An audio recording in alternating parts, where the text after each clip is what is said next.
In a futuristic dystopia, people are known as members and their lives are controlled by the administration known as the collective. Most illnesses have been cured, and there's no violence or crime, but in the process they've also got rid of emotions, and now it's forbidden to show any feelings or make any contact with other members. There's no love or marriage, and babies are born through artificial insemination whenever a particular woman is summoned to do her part for society. There are no colors or decorations either, everyone wears white and lacks a personality. Even their meals are dull, and the only hobbies they have are basic repetitive tasks like solving bland puzzles. They also have chips on their arms so computers can watch over their daily lives, and that chip must be scanned every time they use the train or enter their work building. One of these members is Silas, who follows the same routine as everyone else: wake up and let the bed make itself, have a bland breakfast, and go to work. Nobody talks as they travel on the train, and they stay silent while they work as well. Everywhere around them, screens remind members to report any deviant behavior, including minor things like a faint smile. The screens also talk about an illness called SOS, or switched-on syndrome, which makes people regain their emotions. Members are reminded to see the doctor if there are any signs of a symptom. Silas works for a company called Atmos as an illustrator, so he spends the whole day drawing on a screen. His art is quite a contrast to the world he lives in, probably because he's inspired by a documentary he listens to while he works. This documentary is about the Great War, a period during which the collective fought to split from the peninsula, a chaotic place where emotions aren't suppressed. There are two moments in the day during which workers talk to each other. First, it's during project meetings so they can discuss ideas, and Silas listens to Nia's suggestions with utmost attention. The other moment is lunch, during which everyone makes sure to sit with enough distance among them. Their conversation isn't very lively though, and they stick to factual topics like the coworker that returned from conception duty. At the end of the day, Silas goes home and watches how officers arrest a sick couple. Later at his apartment, Silas continues his bland routine: a meal prepared by the home AI, solving another generic puzzle, and going to bed. It's the same routine everyone else in the building has. The next day, Silas watches the news and learns that the sick couple will be sent to a defective emotional neuropathy facility or DEN. Members are reminded again to report any signs of SOS, be their own or their coworkers. Later at work, an employee self-deletes by falling off the roof, which happens often in this society. The employees go to the window to look at the body, but nobody isn't disturbed except for Nia, who makes very tiny gestures that are noticed by Silas. However, he keeps this information for himself. Afterward, all Amos employees gather for another meeting. While everyone has their attention on the screen, Silas uses the chance to watch Nia, trying to decide if she's sick. In the end, watching a pretty woman for so long starts to change something in him. Later at home, Silas is nervous while he eats his dinner because he can't stop thinking about Nia, and he even has trouble finishing his puzzle. The next day during another work meeting, Silas keeps zoning out and has to be scolded. That night, he dreams that he's standing on a roof, and when he's about to fall, he wakes up. This is the first time he's ever dreamed, so he feels so confused and disoriented that he runs into a wall. The following morning he discovers a bruise on his forehead and goes to the health center, where he sees a woman cry while watching a video about SOS and its 4 stages of symptoms. A man called Jonas asks Silas what stage he's on, but Silas denies being sick.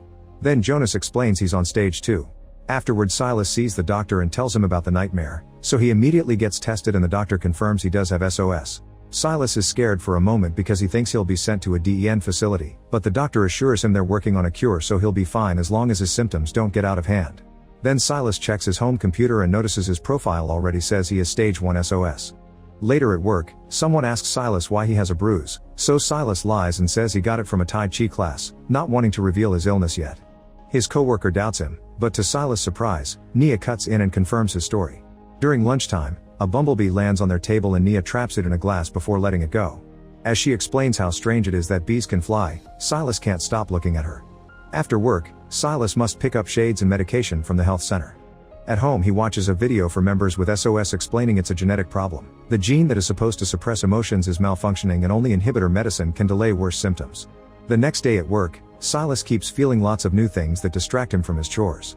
He loses focus and has depressive moments. He also becomes very sensitive to light. When he does manage to work, his drawings are very unconventional. Later during a bathroom break, Silas bumps into Nia and they have a very awkward conversation. Afterward, Silas starts following Nia without her noticing until she disappears into her apartment. This experience makes Silas decide to stop taking the medicine. The following day, Silas switches roles with a coworker on purpose so he can ask Nia to check on his work. Nia does notice is strange, but she helps him anyway. This is noticed by his superior, who makes sure they aren't interacting out of enjoyment. Nia provides very good feedback, but Silas is more concentrated on watching her face. He's becoming so obsessed with her to the point that later in the night, Silas enters the empty office and uses Nia's computer to listen to her recordings. During the next work meeting, Silas accidentally spills his drink, and when a coworker helps him, his shades are discovered as well. Now Silas has no choice but to admit he has SOS, and even though he swears he isn't contagious, they decide to separate him from the group. Silas is hurt because Nia agrees with the idea. From then on, Silas works in a corner far away from the others. After work, Silas continues to follow Nia. This time she notices and surprises him from behind, threatening to report him if he doesn't stop.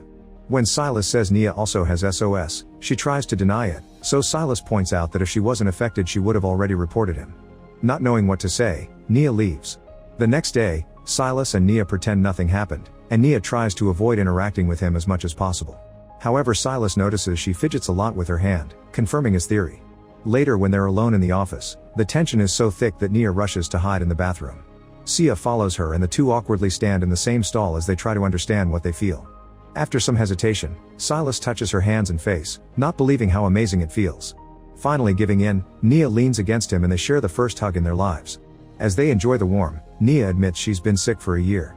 She's very scared and waiting for the cure, so she tells Silas that they can't be together. Silas accepts this but can't stop himself from kissing her before leaving. The following day, Nia can't stop thinking about Silas even though she asked for distance. Silas returns every look and follows her around until they're alone again in the bathroom stall. They are so close that they're almost melting into each other as they experience the warmth of human touch. Unfortunately, the moment is interrupted when someone enters the bathroom, so Silas leaves the stall alone to discover it's his manager, who asks Silas if he's thought about self-deleting yet.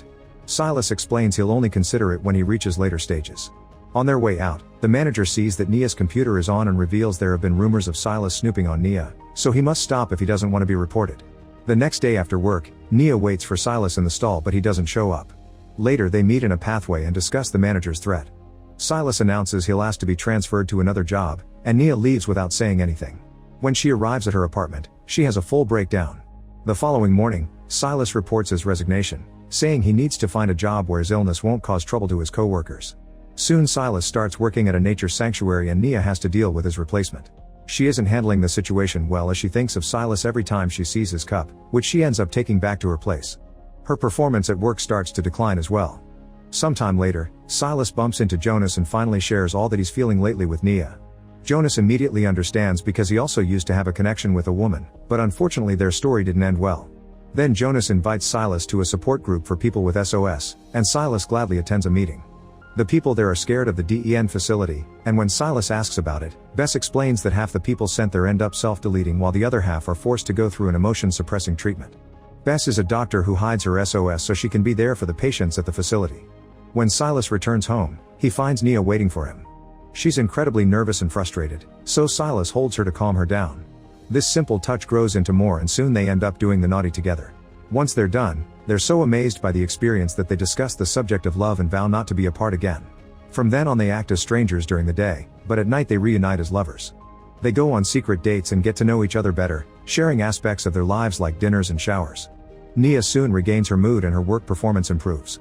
Sometimes when they cross each other on the street during the day, they let their hands brush against each other. One day, a group of officers appear to make a huge announcement. The collective has found a cure for SOS. Silas and Nia agree that neither of them wants the cure, and Silas takes Nia to the support group so they can share the news together. They plan to escape to the peninsula. The others try to convince them it's a bad idea, and Bess shares the story of a man who died trying, but the couple doesn't change their minds.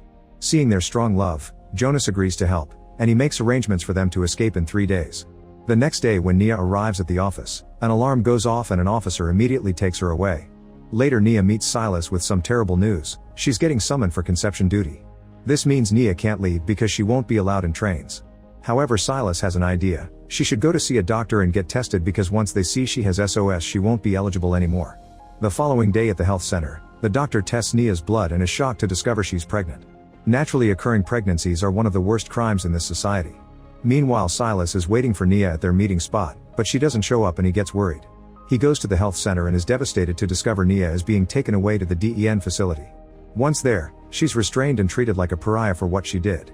Bess soon discovers she's there and contacts the others. Back to Silas, he goes to Jonas for help, and Jonas assures him he and Bess are already working on it, so now he must wait. In the morning, Bess uses her doctor privilege to take Nia from her room and takes her to meet with Jonas and the others. Bess explains they'll exchange Nia's body with a woman who recently self-deleted and inserts a new chip in Nia's arm to give her the dead woman's identity. Once she's dressed up and feeling better, Nia thanks Bess and runs away, managing to go through the station gates thanks to the new chip. Jonas Group also tries to get out and find their way blocked by officers, so they try to take the elevator instead. Unfortunately, they find a member who immediately snitches on them and they get arrested. Soon Silas sees the news of Jonas Group getting arrested, so he runs to the DEN facility to ask about Nia, and the guard informs him that she died. Not being able to deal with a broken heart, Silas goes to the roof of the company building and considers self-deletion. However, after lots of hesitation, he steps down. Meanwhile, Nia goes to Silas' apartment to wait for him, but he doesn't show up. Eventually she gets tired of waiting and goes looking for him at the sanctuary, but he isn't there either. Now knowing what else to do, she returns to Silas' place. When night falls, Silas finally returns and Nia runs to his arms, but he barely reacts. Nia takes a closer look at him and discovers he's taken the medicine to cure the SOS, so he only has 5 hours left of emotions. Determined to win this, Nia tells him to fight the medicine as she continues to touch him, and they agree to escape anyway. In the end they fall asleep together, hoping her cuddling will keep him feeling. In the morning, Nia wakes up alone in the bed. Silas woke up early following the routine, so he's already all dressed up and ready to go. He explains he remembers the love they shared but he doesn't feel it anymore. However, they still leave together because Nia won't give up. As they go to the station, Nia feels a huge distance between them and worries if this will work. Once they board the train, they sit silently as if they were back at the beginning, and Nia's worries get worse. However, hope slowly returns when Silas reaches out to touch her hand. Make sure to subscribe and turn on notifications so you can watch more videos like this. Thanks for watching.